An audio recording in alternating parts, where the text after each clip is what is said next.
जय हिंद एवरीवन। स्वागत करते हैं आपके अपने YouTube channel world online study पे।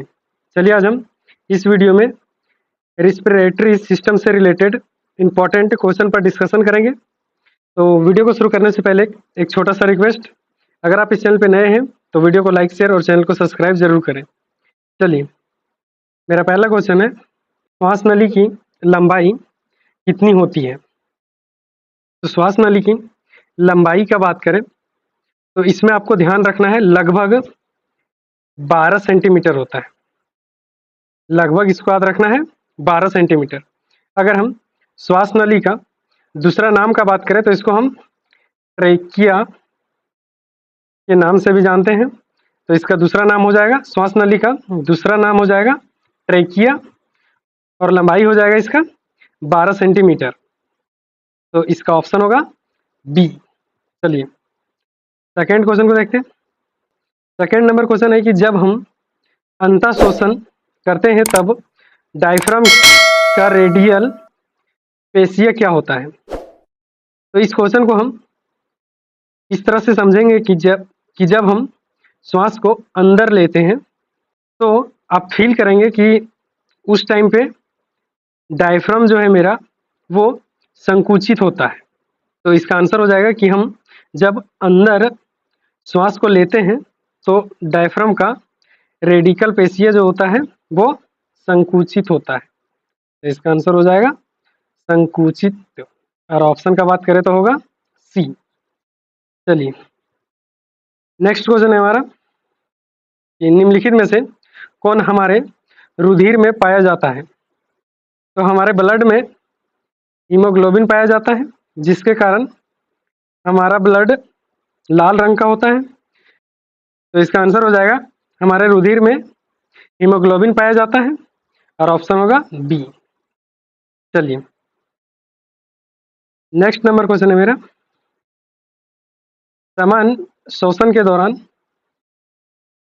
लगभग कितनी वायु हमारे फेफड़े में आती है? तो मेरा क्वेश्चन है कि जब हम नॉर्मल सांस लेते हैं उस दौरान हमारे फेफड़े में वायु कितना होता है? तो इसका आंसर हो जाएगा लगभग 500 मिलीलीटर। ये है जब हम नॉर्मल सांस लेते हैं उस टाइम में हो जाएगा 500 मिलीलीटर, ऑप्शन होगा सी। चलिए फिफ्थ नंबर क्वेश्चन है मेरा कि एक गोलकुज अणु में कितना परमाणु उपस्थित होता है? तो इसको हम देखेंगे कि गोलकुज का हम रासायनिक फॉर्मूला का बात करें तो हो जाएगा C6H12 और वो 6। तो अगर हम कार्बन परमाणु को हम देखते हैं तो कार्बन परमाणु हो जाएगा इसमें 6 है कार्बन परमाणु। हाइड्रोजन परमाणु का बात करें तो हो जाएगा 12, और ऑक्सीजन परमाणु का बात करें तो हो जाएगा 6। तो मेरा क्वेश्चन है कि एक गोलकुज अणु में कितने कार्बन परमाणु उपस्थित होते हैं?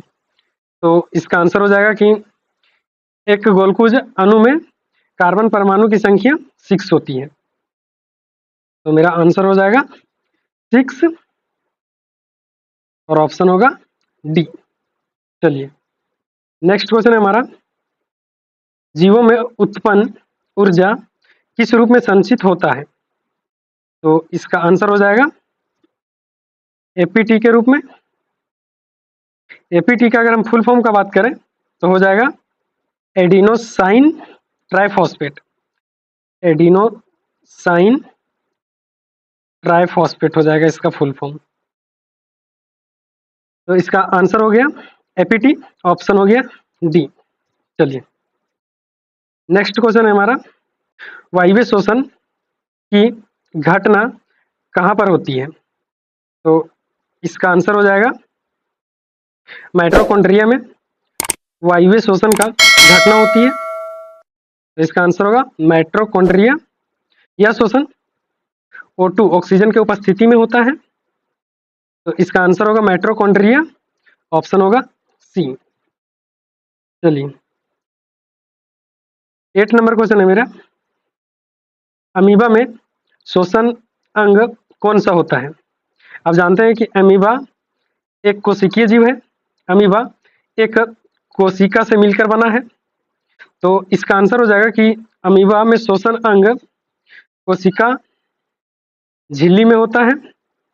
अमीबा कोशिका झिल्ली के माध्यम से ऑक्सीजन लेता है और CO2 को छोड़ता है, CO2 को छोड़ता है। तो इसका आंसर हो गया कि अमीबा में श्वसन अंग कोशिका झिल्ली में होता है, और ऑप्शन का बात करें तो होगा डी। चलिए नेक्स्ट क्वेश्चन है हमारे फेफड़ों में कितना कोशिकाएं होती हैं? तो इसका आंसर हो जाएगा लगभग 300 मिलियन से भी अधिक हमारे फेफड़े में कोशिका होती है। तो इसका आंसर होगा 300 मिलियन, ऑप्शन होगा फर्स्ट। 10th नंबर क्वेश्चन है, किसके अनुपस्थिति में अवायवीय शोषण होता है? तो वायवीय शोषण का बात करें तो ऑक्सीजन O2 के उपस्थिति में होता है, और अवायवीय शोषण का बात करें तो ऑक्सीजन के अनुपस्थिति में होता है। तो इसका आंसर हो जाएगा कि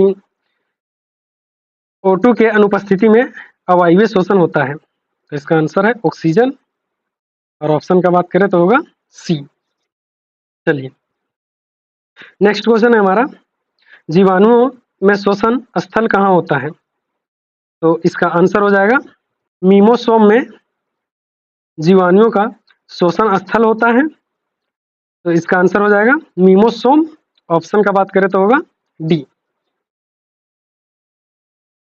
नेक्स्ट नंबर क्वेश्चन है मेरा, कि निम्नलिखित में से छोड़े गए शोषण में कौन सा गैस शामिल होता है? तो इसका आंसर हो जाएगा कि जब हम सांस को छोड़ते हैं उसमें नाइट्रोजन गैस शामिल होता है। तो इसका आंसर हो जाएगा नाइट्रोजन। इस क्वेश्चन को हम थोड़ा डिटेल में देखते हैं कि जब हम सांस को लेते हैं उस टाइम पे ऑक्सीजन O2 का मात्रा अगर हम देखें, जब हम सांस लेते हैं उस टाइम पे ऑक्सीजन का मात्रा अगर देखें तो हो जाता है, तो उस टाइम पे रहता है 20.94%, और कार्बन डाइऑक्साइड का बात करें तो 0.04% होता है, और नाइट्रोजन का बात करें तो उस समय होता है 79.02%।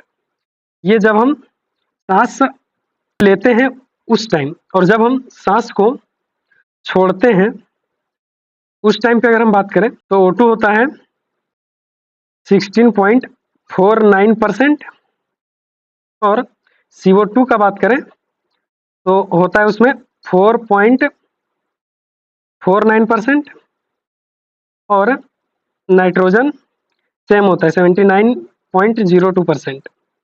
तो ये मेरा क्वेश्चन है कि निम्नलिखित में से छोड़े गए शोषण में कौन सा गैस शामिल होता है? तो इसका आंसर हो जाएगा इसमें ऑप्शन वाइज नाइट्रोजन, और ऑप्शन हो जाएगा डी।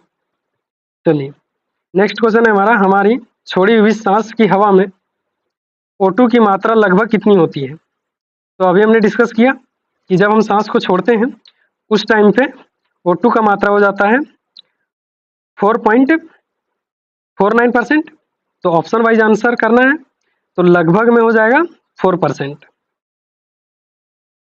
चलिए तो इसका आंसर हो गया 4%, और ऑप्शन हो गया बी।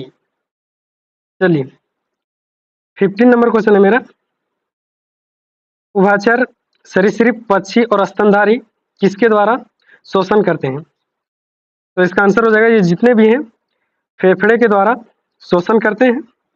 तो इसका आंसर हो जाएगा फेफड़ा, ऑप्शन होगा बी। चलिए 15 नंबर क्वेश्चन को देखते हैं, और ये मेरा इस वीडियो का लास्ट क्वेश्चन है। 15 नंबर क्वेश्चन है, मनुष्य में गैसीय परिवहन किसके द्वारा होता है? तो मेरा क्वेश्चन है कि मनुष्य के शरीर में गैस का परिवहन किसके द्वारा होता है? तो इसका आंसर हो जाएगा रक्त के द्वारा, और ऑप्शन होगा सी। चलिए इस तरह के वीडियो के लिए वीडियो को लाइक, शेयर और चैनल को सब्सक्राइब जरूर करें। मिलते हैं एक नए वीडियो के साथ, तब तक के लिए जय हिंद।